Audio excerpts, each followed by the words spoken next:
રોગોના નિષ્ણાત self chest disease centre અને એબ્રોન હોસ્પિટલ સાથે સંકળાયેલો છું.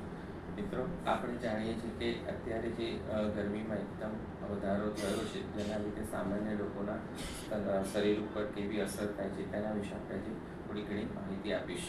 અત્યારે એકદમ જે ટેમ્પરેચરમાં વધારો થયો છે, જેના લીધે લોકોને હીટસ્ટ્રોક એટલે કે એકદમ ગરમી ચડી જાય અને એના લીધે લક્ષણો થાય છે, જેવા કે એકદમ તાવ આવવો, શરીર દુખવું, ઘણીવાર ગભરામણ જેવું થાય છે, ઉલટી, ઉબકા, ઝાડા થઈ જવા, એવા બધા ચિહ્નો જોવા મળતા હોય છે. એટલે આમાં આપણે કઈ રીતે આપણો બચાવ કરી શકીએ ખૂબ જ જરૂરી છે. એટલે પહેલું તો આપણે જાણીએ છીએ કે જેમ કોઈ પણ વસ્તુનું prevention is better than cure. એટલે જ્યારે આવી ગરમી વધી રહી છે ત્યારે ખાસ કરીને નાના બાળકો તથા વૃદ્ધ વ્યક્તિઓએ જો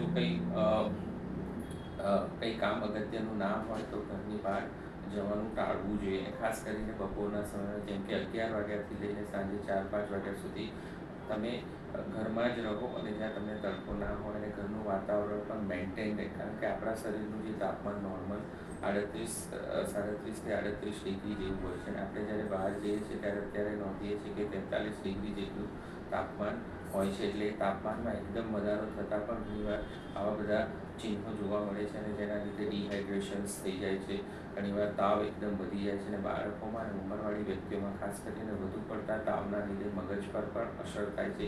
એ લોકોને ઘેનમાં રહે એવી થાય, ઘણીવાર ખેંચ પણ આવી શકે છે.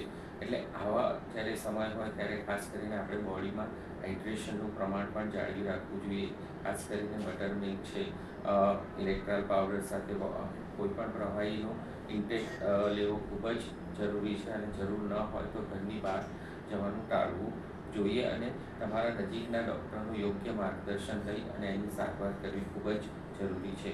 આ સાથે હું દરેક વ્યક્તિને વિનંતી કરું છું કે જો જરૂર ના હોય તો ઘરની બહાર જવાનું ટાળો, અને હીટ સ્ટ્રોકથી થતાં જે આપણને તકલીફ પડે છે એનાથી બચવાનો પૂરતો પ્રયત્ન કરો.